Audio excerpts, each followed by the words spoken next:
Hi guys, this is me Shankar. Welcome to back my channel. आज त म तपाईहरुलाई हैन DSLR क्यामेरा कसरी युज गर्ने भनेर भन्न जाँदैछु। सो तपाईहरुले भिडियो चाहिँ एकदम इन्फर्मेटिभ हुनेवाला छ हैन। स्किप नगरिकन भिडियो चाहिँ पुरा हेरिदिनु होला। तपाईहरुले DSLR क्यामेरा चाहिँ कसरी युज गर्न सक्नुहुनेछ भनेर। सबभन्दा पहिले त रहेको छ हैन यहाँ ब्याट्री सिस्टम तपाईहरुलाई म देखाउँछु यहाँनिर। तपाईहरुले यहाँ देखिराख्नु भएको छ ब्याट्री हैन। मुनिबाट तपाईहरुले ब्याट्री चाहिँ हैन यहाँबाट निकाल्न सक्नुहुनेछ। देखिराख्नु भएको छ ब्याट्री। सबभन्दा पहिला त ब्याट्री हाल्नु पर्यो यहाँनिर हैन। ब्याट्री हाल्नु पर्यो। अनि ब्याट्री माथि एक स्टेप माथि चाहिँ हैन क्यामेराको मेमोरी कार्ड रहेको छ। तपाईहरुले मेमोरी कार्ड पनि म तपाईहरुलाई देखाउँछु। हेर्न सक्नुहुनेछ। मेमोरी हाल्नु पर्छ सबभन्दा पहिले त फोटो खिच्नको लागि। अनि अफ गर्नु पर्यो है त। यो भइहाल्यो फर्स्ट स्टेप हैन। अन अफ को बटन रहेको छ तपाईहरुले। अहिले चाहिँ अफमा छ, त्यसपछि अन गर्नु पर्यो हैन। अन अफ अनि भिडियो मोड है। अहिले चाहिँ भिडियो मोडमा छ, यो अन भइरहेछ यहाँनिर। तपाईहरुले भिडियो मोड अफ गर्नको लागि चाहिँ फेरि त्यही जानुपर्ने हुन्छ है त। जहिले पनि त क्यामेरा चाहिँ हैन तपाईहरुले राख्नु पर्यो भने अथवा क्यामेरा फोटोग्राफी भिडियोग्राफी गर्नु भएन भने चाहिँ यो लेन्स चाहिँ हैन जहिले पनि लेन्स कभर चाहिँ हैन जहिले पनि लगाइराख्नु होला। यसले चाहिँ के गर्छ भने तपाईहरुलाई हैन डस्टहरुबाट हैन सेफ्टी हुने स्क्रैचहरुबाट बचाउने हुनाले तपाईहरुले फोटोग्राफी भिडियोग्राफी गर्नु भएन भने चाहिँ जहिले पनि कभर गर्नु होला। लेन्सको यहाँनिर छेउमा देखिराख्नु भएको छ हैन। एएफ एन्ड एमएफ रहेको छ हैन। एएफ भनेको चाहिँ अटो फोकस भयो हैन, क्यामेराले अटो फोकस गर्छ। एमएफ भनेको चाहिँ म्यानुअल फोकस भयो। म्यानुअल फोकस गर्दाखेरि चाहिँ तपाईहरुले यहाँ रिङ रहेको हुन्छ हैन। यसबाट चाहिँ तपाईहरुले फोकस मिलाउनु हुनेछ अन्टिल सार्प नआइन्जेलसम्म म्यानुअल फोकसमा राख्नुभयो चाहिँ। तर मोस्टली चाहिँ तपाईहरुले फोटोग्राफी गर्दाखेरि अटो फोकसमा राख्नु होला। लेन्स कसरी सेटअप गर्दा तपाईहरुलाई यहाँ दिएको छ बटम हैन। यो चाहिँ एउटा बटम रहेको छ, लेन्स रिलिज बटम हो। जहिले पनि तपाईहरुले लेन्स अब चेन्ज गर्दा अथवा लेन्स हैन तपाईहरुलाई फुगाल्दाखेरि चाहिँ रिलिज बटमलाई चाहिँ प्रेस गर्नु होला है त। यसरी म देखाउँछु। देख्नुभयो अहिले। अनि त्यसपछि तपाईहरुलाई अब लेन्स चाहिँ तपाईहरुलाई फेरि माउन्ट गर्दाखेरि हैन रिलिज बटम तपाईहरुले पक्रिराख्नु पर्दैन। यहाँ देखिराख्नु भएको छ रातो रेड डट बटम हैन। क्यामेरा पनि देखिराख्नु भएको छ हेर्नु रेड बटम। यो र यो चाहिँ बीचमा हैन तपाईहरुको यहाँनिर यसरी रेड डट मिल्नु पर्यो। रेड डट मिलेपछि तपाईहरुलाई यहाँ देख्न सक्नुहुनेछ सानो आवाज क्लिक गरेको। सो यो चाहिँ तपाईहरुलाई सेट भयो है। मोड डायल हैन। मोड डायल तपाईहरुले यहाँ देखिराख्नु सक्नु भएको छ। यहाँनिर विभिन्न टाइपको मोड डायल रहेको छ हैन। र तपाई बिगिनर हुनुहुन्छ भने चाहिँ अटो मोड डायल चाहिँ युज गर्नु होला। अटो मोड डायल चाहिँ तपाईहरुलाई ए रहेको छ ग्रीन कलरको हैन। त्यसबाट चाहिँ फोटोग्राफी स्टार्ट गर्नु होला। यहाँनिर एम भनेको म्यानुअल मोड भयो हैन। एबी एपर्चर प्रायोरिटी मोड, टिभी सटर प्रायोरिटी मोड, अनि पी भनेको प्रोग्राम मोडहरु हैन। यसमा चाहिँ पहिला नजानु होला, जम्प नगर्नु होला जहिले पनि। किनभने तपाईहरुले डाइरेक्ट म्यानुअल मोडमा जानु भयो भने तपाईहरुलाई पहिला थाहा हुनु पर्यो कि एक्सपोजर ट्रायंगल भनेको चाहिँ तपाईहरुलाई हैन आईएसओ, एपर्चर अनि सटर स्पिड यो तीनटाको कम्बिनेसन चाहिँ थाहा हुनु पर्यो। अनि मात्रै तपाईहरुलाई फोटोग्राफीहरु गर्न सक्नुहुनेछ हैन। यसको बारेमा तपाईहरुलाई म पछि भिडियो बनाउँछु एक्सपोजर ट्रायंगल। यहाँनिर रहेको छ क्यामेराको साइडमा मेनु बटम।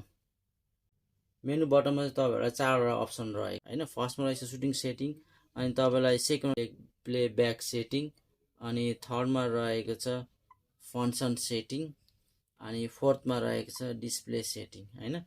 यिनीहरुले चाहिँ यसले चाहिँ तपाईहरुलाई के गर्छ भन्नाले यो क्यामेराको फंक्सनहरु हो हैन। क्यामेरा कसरी सेटअप गर्ने भनेर चाहिँ यसमा सबै चीजहरु यो चारवटा चाहिँ अप्सनमा तपाईहरुलाई रहेको हुन्छ। मेनुको छेउमा रहेको छ इन्फो बटम हैन। तपाईहरु इन्फो बटम भनेको इन्फर्मेसन बटम भयो हैन। तपाईहरुले जस्तै फोटो खिच्नु भयो भने हैन कति आईएसओ मा तपाईहरुले फोटो खिच्नु भयो, कति एपर्चरमा फोटो खिच्नु भयो, कति सटर स्पिडमा फोटो खिच्नु भयो भने चाहिँ इन्फर्मेसन दिने काम गर्छ।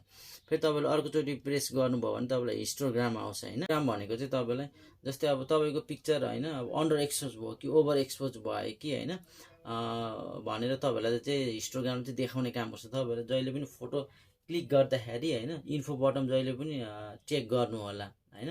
तपाईँलाई अब प्लस माइनस हुन्छ हिस्टोग्राममा। जस्तै अब योपट्टि साइडमा गयो भने देखिसक्नु, लेफ्ट साइडमा गयो भने तपाईँलाई अन्डर एक्सपोज भएको छ यो पिक्चर तपाईँले देखिराख्नु भएको छ होइन। अनि तपाईँलाई राइट साइडमा गयो भने चाहिँ ओभर एक्सपोज हुन्छ। अनि मिडलमा भयो भने चाहिँ होइन पर्फेक्ट एक्सपोजर हुन्छ है त हिस्टोग्रामको बारेमा। तपाईँलाई यसको बारेमा चाहिँ म पछि भिडियो डिटेलमा बताउनेछु होइन, वाट इज हिस्टोग्राम भनेर नेक्स्ट मेरो भिडियोमा है। क्यामेरामा दुईवटा फाइन्डर हुन्छ होइन। यसमा रहेछ भ्यू फाइन्डर, तपाईँहरूले यहाँबाट सिधै आँखाबाट लगेर होइन फोटो पनि खिच्न सक्नुहुनेछ। अनि अर्को रहेछ लाइभ भ्यू फाइन्डर, यहाँ देखिराख्नु भएको छ छेउमा बटम, यो लाइभ भ्यू फाइन्डर। तपाईँले चाहिँ यसबाट चाहिँ होइन तपाईँले चाहिँ अब यहाँ डाइरेक्ट क्यामेरामा तपाईँलाई डिस्प्ले भएर तपाईँको कम्पोजर मिलाउन पनि सकिनेछ। यो दुईवटाको यो काम भयो। तपाईँले यदि तपाईँहरू लाइभ भ्यू फाइन्डर चलाउनु हुँदैन भने पनि होइन तपाईँहरूले चाहिँ भ्यू फाइन्डरबाट हेरेर चाहिँ जुम गरेर चाहिँ आफ्नो कम्पोजर तपाईँले मिलाउन सक्नुहुने। भ्यू फाइन्डरको नजिक डायमिटर, यो स्पेसली आँखा कमजोर हुने लागिहरूको लागि चाहिँ डायमिटर चाहिँ एकदम उत्तम मानिन्छ युज गर्नको लागि है। यो हर्सु भनेको चाहिँ के भने तपाईँहरूले यसमा चाहिँ एक्सटर्नल स्पिड लाइटहरू लगाएर चाहिँ तपाईँहरूले फोटोग्राफी अथवा भिडियोग्राफीहरू गर्न सक्नुहुनेछ। यसको फ्लास होइन एकदमै कमजोर हुन्छ, राम्रो साफ फोटोहरू आउँदैन है।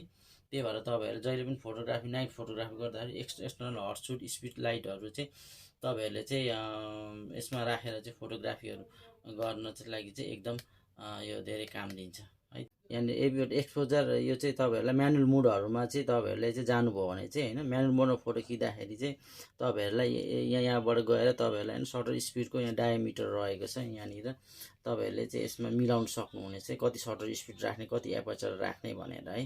यहाँनिर यसमा प्रेस गरेर अनि यसमा रहेको छ तपाईँले यहाँ देखिराख्नुहुन्छ, यो चाहिँ डिस्प्ले भइहाल्यो। यहाँ डिआइएसपी लेखेको छ यहाँ बटम, अन अफ हुन्छ। तपाईँले एकचोटि टच गर्नुभयो भने अन, अर्कोचोटि टच गर्यो भने डिस्प्ले अन अफ हुन्छ है। त्यसपछि आइएसओ बटन रहेछ यहाँनिर छेउमा देख्न सक्नुहुनेछ। आइएसओ बटन भनेको चाहिँ तपाईँहरूलाई चाहिँ लाइट होइन कति लाइट दिने डेमा, कति लाइट गर्ने नाइटमा भनेर चाहिँ तपाईँहरूले आइएसओ बटन पनि युज गर्न सक्नुहुनेछ है। प्ले बटन भयो, तपाईँहरूले खिचेको फोटोहरू यहाँबाट चाहिँ हेर्न सक्नुहुनेछ है। त्यसको छेउमा रहेको छ डिलिट बटन चाहिँ डिलिट गर्न सक्नुहुनेछ। अनि तपाईँहरूको यहाँ रहेको छ जुम इन जुम आउट, तपाईँहरूले आफूले खिचेको फोटोहरू होइन कति ब्लर भएको छ कि छैन होइन, मोसन ब्लरहरू भएको छ कि छैन भनेर हेर्न चाहिँ तपाईँहरूलाई कतिको सार्पनेस छ भनेर, कतिको टेक्सचरहरू छ क्यामेरामा भनेर चाहिँ फोटोहरूमा चाहिँ भनेर चाहिँ तपाईँहरूले चाहिँ होइन यसमा चाहिँ हेर्न सक्नुहुन्छ जुम इन जुम आउटको बटमबाट है। यो क्यू बटम रहेको छ यहाँनिर तपाईँलाई देखिराख्नु भएको छैन। यो क्यू बटम चाहिँ तपाईँ जब मोडमा जानुभयो भने चाहिँ यो क्यू बटमको काम आउँछ, नभए तपाईँले युज नगर्दा पनि हुन्छ। फोटोहरू पनि चेन्ज गर्न सक्नुहुनेछ क्यू बटमबाट है त। चाहिँ एकदम तपाईँहरूले देखिराख्नु भएको चाहिँ तपाईँहरूलाई सेल्फी पनि खिच्न सक्नुहुनेछ है त। यो जता पनि घुम्नेछ यो चाहिँ तपाईँहरूलाई होइन क्यामेरा युज गरिसकेपछि चाहिँ तपाईँहरूले जहिले पनि यसलाई चाहिँ बन्द गरेर यसरी राख्नु होला। तपाईँले यसरी बन्द गरेर राख्दा के हुन्छ भने होइन तपाईँहरूको यसको ग्लासहरू स्क्र्याच नहुने डर हुन्छ होइन, तपाईँलाई सेफ्टी हुन्छ है। जहिले पनि फोटोग्राफीहरू अथवा भिडियोग्राफी गरिसकेर चाहिँ तपाईँहरूले बन्द गरेर राख्नु होला। राइट साइडमा चाहिँ होइन एउटा चाहिँ रहेको छ लङ एक्सपोजर लिनु पर्यो भने होइन रिमोटको माध्यमबाट तपाईँहरूले होइन रहेको छ होइन। त्यसपछि चाहिँ अर्को चाहिँ रहेको छ माइक, त्यसबाट माइक्रोफोनहरू युज गर्नु पर्यो भने चाहिँ होइन तपाईँहरू सिधै यहाँ राखेर वायरलेस माइक्रोफोन अथवा विथ वायरलेस माइक्रोफोन चाहिँ तपाईँहरूले कनेक्ट गरेर चाहिँ होइन रेकर्डिङ गर्नु सक्नुहुनेछ। लेफ्ट साइडमा रहेको छ होइन ज्याक होइन एचडिएमआई ज्याक, अनि यसबाट चाहिँ एचडिएमआई आउट ज्याक होइन। यसबाट चाहिँ तपाईँहरूले आफ्नो ल्यापटपमा सिधै पनि कनेक्ट गर्न सक्नुहुन्छ, ल्यापटप अथवा टिभी एलइडी टिभीमा सिधै पनि कनेक्ट गर्न सक्नुहुनेछ। यसमा त चाहिँ वायरलेस पनि कनेक्ट हुन्छ होइन, तपाईँहरू सिधै आफ्नो स्मार्टफोनमा वायरलेसको माध्यमबाट तपाईँहरूले वायरलेस अथवा ब्लुटुथको माध्यमबाट तपाईँहरूले आफ्नो स्मार्टफोनमा पनि कनेक्ट गर्न सक्नुहुनेछ तपाईँहरूले होइन।